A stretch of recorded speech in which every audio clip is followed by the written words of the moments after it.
guys, welcome back to the channel. So I want to finally go ahead and conclude the 3 tips I would give a person interested in starting street photography. I started it as a series almost a year ago, actually. And I want to say August of 2023, I started with the first video where I gave 3 tips, or at least the first 3 tips. And the first one was to use a standard zoom lens so you can get comfortable getting as close or as far away from your subject as you want, and also be able to explore different focal lengths all in one lens as you get into the genre of street photography. The second tip was to put your camera in full auto so that you are more concentrating on capturing the moment that you want to capture and while you're doing your street photography, and not worrying about fumbling with the camera, fumbling with stuff that you're not 100% sure on, because maybe the camera might be new to you, maybe you don't have it quite programmed the way you think you want as you build your photography skills when it comes to street photography. And the third one was to definitely do some scouting beforehand and see what the area is like that you're going into. Consider your safety, period. I gave basically a couple of months after that one, released part 2 of the video with 3 additional tips that kind of jumped on the back of that experience. Hopefully you guys have built up while you were going through the first 3 tips. And the first tip on that one was to, now that you've gotten comfortable with the zoom lens, maybe you determined you might want to try to get closer by going to a prime lens and maybe looking at the fact that, hey, I do like a wider picture of the environment, and I like pretty much shooting something like a 28 or lower focal length. And you can learn these things hopefully off of the first couple of months in the first video, where you can go back to your processing or editing software and hopefully be able to see, based on your images, what's the main focal length, or how many images, excuse me, you have at certain focal lengths. So that way it can give you an idea of, this is the distance you like to be from your subject, or whatever that subject may be, or this type of street photography you're doing. And you can go with that lens and maybe even if you're getting comfortable, getting closer to your subject, right? So that was the first tip. The second tip was getting more control of your camera, going from full auto to maybe going to aperture priority, where you control the amount of what was in focus, depth of the sorry about that, of the image, whether you wanted just the subject in focus or whether you wanted the subject and everything before, or enough between, or should say have the subject say in a zone, right? Using zone focusing or something like that. Or you may want to decide to go shutter priority, where you want to manipulate time. You want to freeze the subject and everything around the subject so it's just frozen and sharp and crisp. Or you want to introduce motion into the image by slowing that shutter down and getting some blur in there so that you can see the passage of time, if you will. So that was the second tip. I even said in that video that I personally like to leave my ISO on an auto range and let the camera choose, and then I will choose the shutter and choose the aperture based on what exactly I'm trying to do.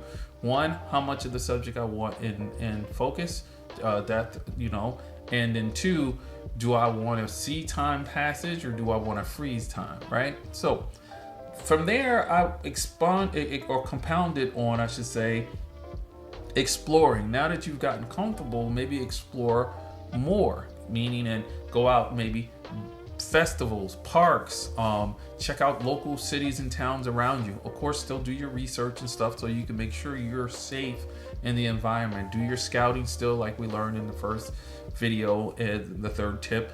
Go out and explore more.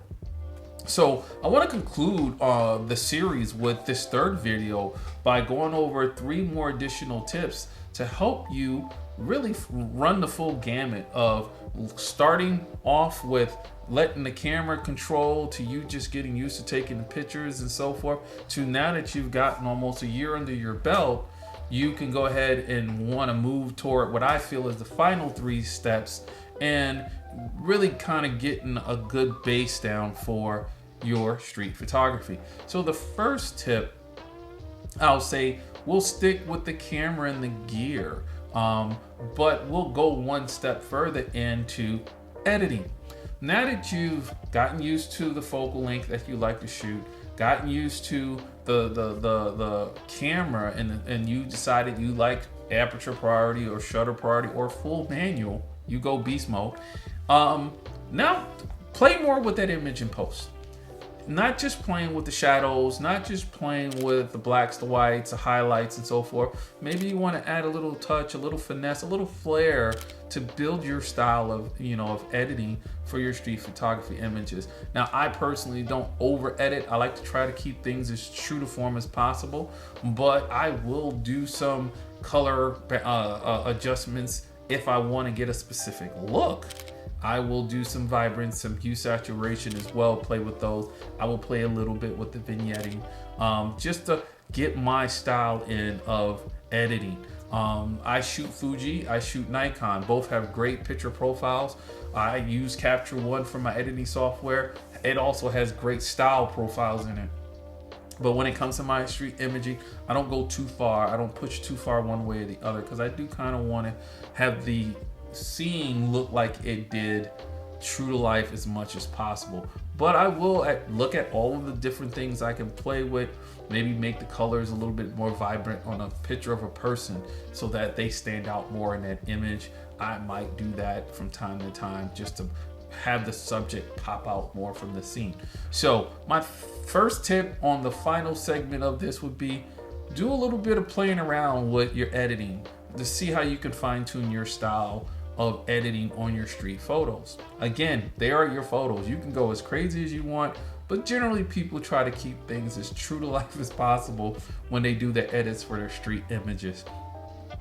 The second one would be, now that you've gone out almost a year, a year, and you've checked your focal length, you see what type of image you like, or at least the focal length, the distance from your subject you like, you see what type of things you like to take a picture of, explore the different styles of street photography.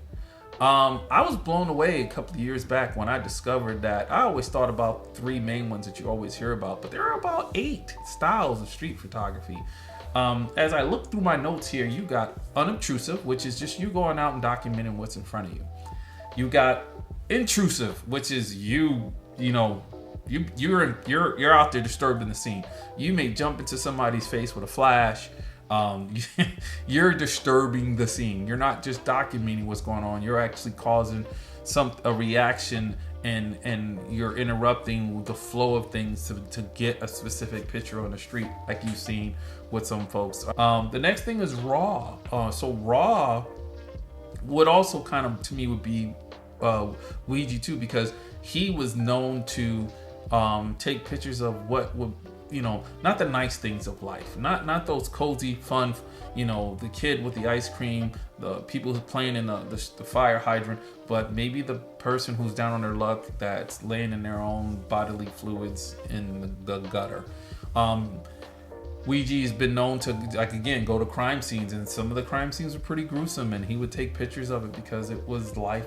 That was a part of life that, that was in your face, raw, just as it. The next thing would be fine art. And that's, of course, going out and finding subjects that you can then come back and edit that photo to make it look like a fine art piece that you can put up in a museum and so forth. It may be, people may even think it's a painting. I generally think of a lot of shadows, structures, things like that, a lot of symmetry when I think of fine art photos. Good shots with good reflections in it, glass and stuff and so forth. I think of when it comes to fine art photos. Another one is geometric shapes, or architectural, I was about to say agricultural. Architectural, geometric, that's like buildings, forms, shapes, squares, triangles, so forth. People tend to really kind of take shots of buildings and structures like that for that type of street photography. Then there's smart. So smart kind of, to me, reminds me of, the decisive moment. Those tend to be images where you take pictures of something that, people wouldn't even believe that it happened unless there was an image of it. Like, somebody jumping in the air off of steps, but you see them in the air and you have your camera just at the right spot, and it almost kind of looks like they, are jumping over the person's head, but they're not. I had a recent image at a festival where the person had bubbles going, and I happened to have a picture of bubble, and a lady was pointing on the other side of the bubble, and I got a picture through the bubble of her pointing. I consider that a smart type of image. Then you have portrait photography, which is what I do of people, whether I ask them for a picture or whether I just take a picture of people. Then you have modern, where that could be something in the scene that tells you the year, the time, what's going on. Like it could be a cab, it could be a lift sign on something, it could be a restaurant where you can clearly see the name and street sign, so you know where that picture was at and even kind of when it was taken. And then the last one is abstract, which is a lot of folks like to take, including myself, where you got blur, you got pictures where people take through the glass where it's got fog on the glass or droplets and so forth. So I'd say go out, do a quick search on the internet, see what the different styles or styles of street photography are, and go out and explore. See how your images pair up to that, and what you tend to gravitate to. Maybe even try to see if you want to take your hand at trying all 8 of the ones I just said and see if there's something that you like. So I particularly like portraits. I particularly like abstract. As I look at this, I even go after modern. I definitely go after smart. I do unobtrusive. I don't do a lot of intrusive. I do raw, but not the type of raw where it's people down on their luck. And then finally, and I want to go ahead and do a little snippet here of my friend Carlos. So let me go ahead and play this snippet for you. Hey, I'm Carlos Cutia. I'm a photographer. This is my exhibition for landscaping. During my visit in Mont Saint-Michel in the Normandy area of France, I have the 4 points of the AB of Mont Saint-Michel, south, east, west, and north. And I have the opportunity to be there, take photographies when the ocean was coming and leaving, and when we have a storm coming back to us. It was a beautiful day. It was very enjoyable, and I'm happy to show this to the public. Thank you, Warren, for taking me and for having me in your YouTube channel. So thank you. You got it. Appreciate you, buddy. So what you just saw was something that Carlo did that I haven't done into that scale, which is the third tip. Share your work. Whether that's you printing a book, whether that's you having a photo wall, whether that's you doing something like Carlo and his family did, where they did an exhibition for him and for his work, and then another family or friend member also was there with paintings. You've put a lot of energy in, you put a lot of time, money, into learning the skill, getting the gear and equipment. Why not show your work? One of the best things I've ever experienced was printing out my work. Once I went through all of the due diligence of going out and getting what I consider good images for me and then printing them out. One of the cool things Carlo did at the end of the exhibit was he raffled off all of his images, and the person who won the top prize got most of the images, and it turned out to be me. So these images were black and white images that he took on one of his trips to Paris, and I'll see if I can do this without the glare. I didn't want to take them out the paper yet, because I'm still trying to decide how I'm gonna hang these up on my photo wall. But these are black and white images he took around Normandy, I believe, where he was over by the water, and he had a lot of just different, let me do that so you don't see the angle or the glare, where he had a lot of different clouds and structures, and he felt black and white would represent the image or the scene perfectly, and that's what we did. And I got to tell you guys, it's nothing can be said about being able to hold your images in your hand and visualize them on a wall.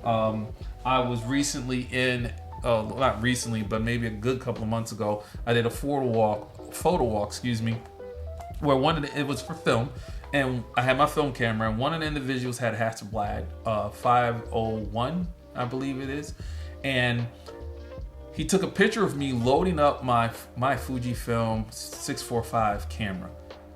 I love the image to the point where he actually sent me the negative, which I thought was fantastic, and I had it blown out. It blown out into a 20 by 40 photo and put it up on the wall in my basement. So that's my final tip: is share your work. I share my work on social media, Instagram. I share it on Facebook. I share it on the YouTube channel. I even promised myself that I'm gonna go back and make me a photo book with my local camera store using their website, posting my images in their application on their website, and making me a photo book of my street photography for 2022, 2023, and whatever I can get done for 2024 as well. So I can have something in hand to be able to look back at my work. And on top of that, when we have friends and family over visiting, I'm gonna have those books out so that they can see, because a lot of, if not all my friends and family, know that my wife and I are into photography. And again, guys, it's just nothing better than being able to flip through a piece of photo work, artwork that's yours, and have it in front of you. So that's my final tip. So hopefully you guys really got a lot of this out of the 9 tips I've given here. Hit the comments, let me know what you think. You know, let me know if you want to see more series like this for the channel. I shoot a lot of different styles of photography now, not just street photography. So I wouldn't mind trying to impart my knowledge on what I've learned so far, like bird photography. You just saw my recent video with the XH2S and the 100 to 400. I also shoot in studio. I shoot portrait works and things like that as well. So I had a lot of fun doing this, and hopefully you guys will get out and shoot. And again, let me know in the comments what you think about the tips, and if you've gone out and been following this since the first video, and how have you grown in your street photography since you've gone out and done it. Have a nice one, guys, and again, get out and shoot.